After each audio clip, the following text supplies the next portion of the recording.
My name is Justine Baney. I am 23 years old, and I was born and raised in Hammond, Indiana.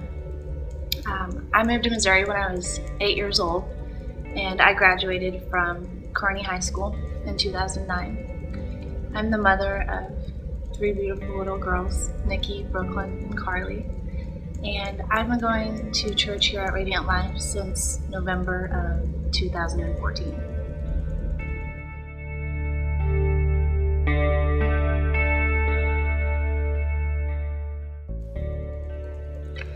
Growing up, I didn't have much of a family. I had my mother. Unfortunately, she struggled with addiction with drugs and alcohol. No one was really around other than the boyfriend at the time or her sister, my Aunt Sandy.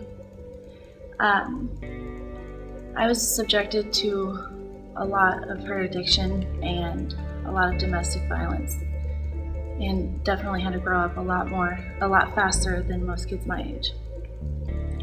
When I was 8 years old, my Aunt Sandy got a job in Missouri, and my mom followed her because she wasn't really able to support herself, so we went with her. And we ended up in Kearney. When I was about 10 years old, my mom met a guy named Brian, and shortly after they got together, they decided to get married. And for the first time ever, Brian was a good guy. And he loved me, and he loved my mom so much.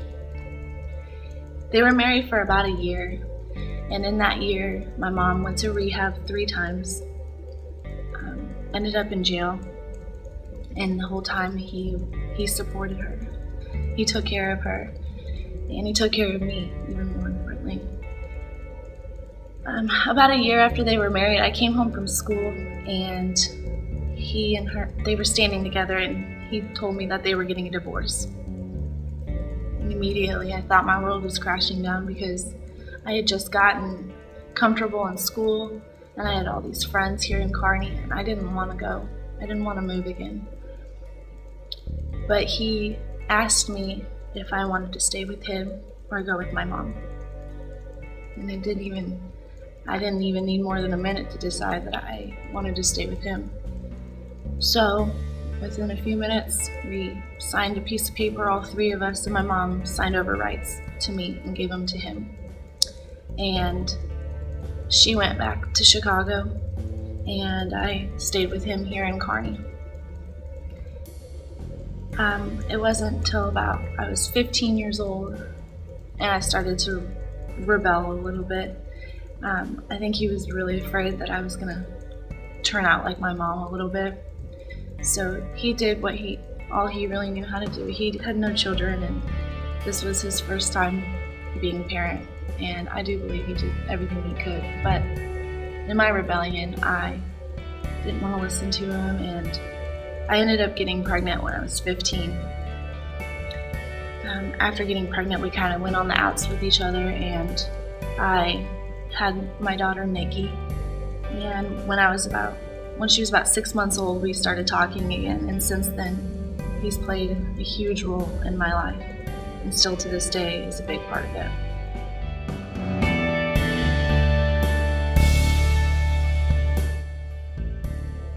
Shortly after graduation, I met my husband, and up until that point, I really didn't have any faith in God because of the childhood that I had. I had a lot of questions, and honestly wasn't even interested in finding the answers to them. But after being with him for a while, his family encouraged me to come to church. So I slowly kind of got into the idea of it. I went every Sunday and Wednesday for a while. I then became the Rainbows teacher on Wednesday evenings. In 2010, July of 2010, I was baptized. And at that point, I believed in God, but I still wanted to do things my way. Although I tithed every week and I had regular attendance to church and my kids were in Sunday school, I just something didn't click with me yet, and I would leave church every Sunday and go and smoke weed every day. I didn't pray unless I was scared or if I needed something. I didn't have a relationship with Christ.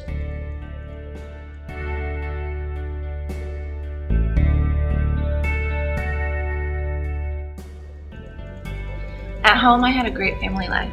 Well, what seemed to be a great family life. I was a stay-at-home mom, and I had everything that I needed materialistically. I started getting depressed because I felt empty. I felt like I had no purpose in life. And the depression led to drug use, such as marijuana, Xanax, and I started drinking a lot more. One thing led to another, and I ended up giving up on my marriage and had an affair. We split up in April of 2014, and after that, my life seemed to just keep going down. I met somebody, and for the first time ever tried methamphetamine. And from the very first time, I was hooked. And it got really bad that I ended up losing custody of my oldest daughter for failing a drug test, a hair follicle drug test. And I spent the night in jail shortly after that.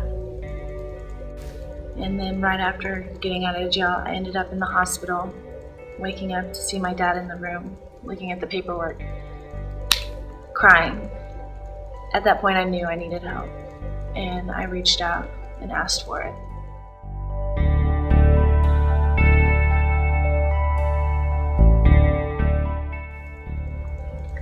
I was at home that night. I was high, and I was coming down, and I was really sick.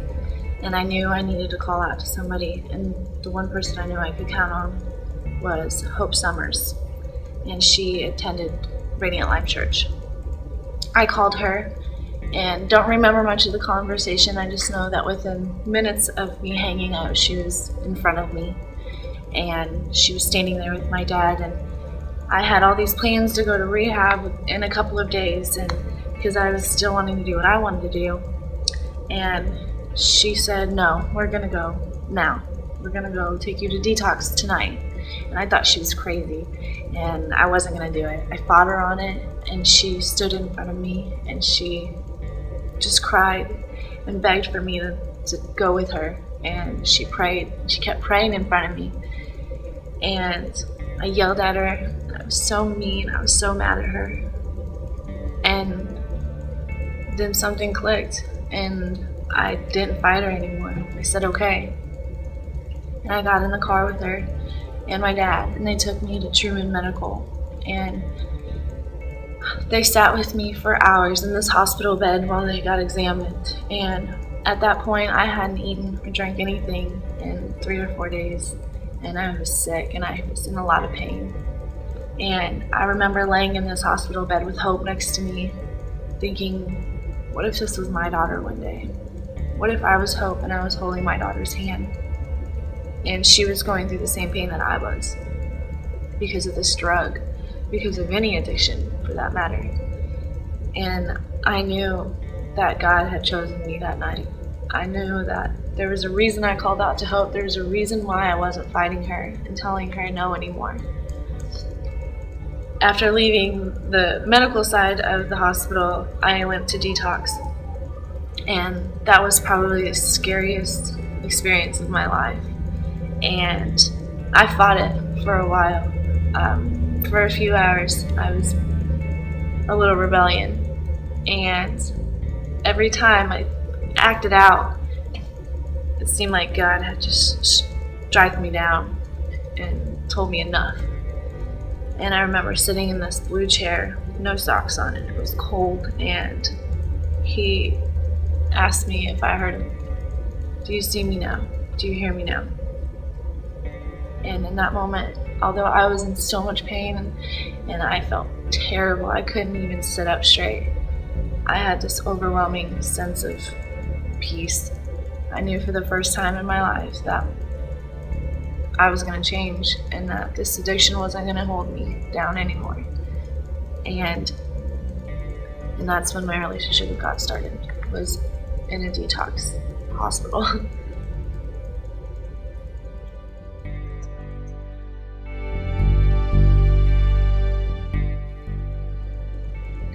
After I got out of detox, I went to an inpatient and an outpatient program to start my road to recovery. And as necessary and helpful as those programs were, I knew that I needed something more, a lot more. I knew I needed God, and He was going to be the only thing that was going to help me get through the most difficult battle in my life. I started praying every day, and not just praying when I was sad or when I was scared or needed something like I had in the past. I prayed all day long. I thanked Him for things that I would have never thanked Him for. I just talked to Him. Instead of just making requests, I built a relationship with Him. And when I started listening, I heard Him speak to me.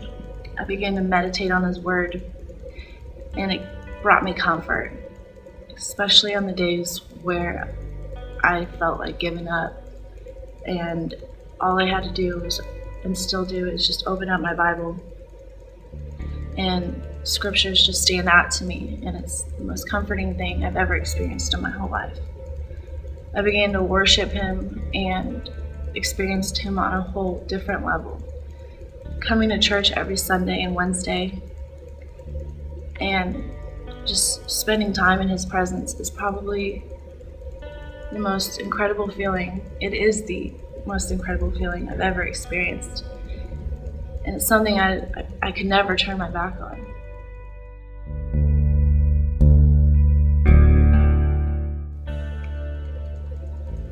Now I'm starting to see the restoration He's doing in my life, and every day I'm taken back.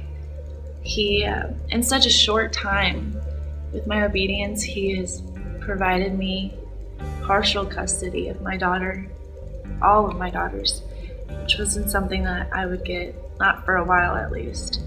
And He's also provided me a full-time job working at the Radiant Life Daycare. He's restoring friendships and relationships that are really important to me that I didn't think were ever going to be restored. And most importantly, I have this hope and this overwhelming joy every day that I'm alive, knowing that I have a purpose, and that's something I'll never take for granted. And although I don't have everything materialistically speaking that I used to have, that's not what's important to me anymore. I have Christ in my life every day, all day, and that's a huge part of my recovery. That is every bit of my recovery.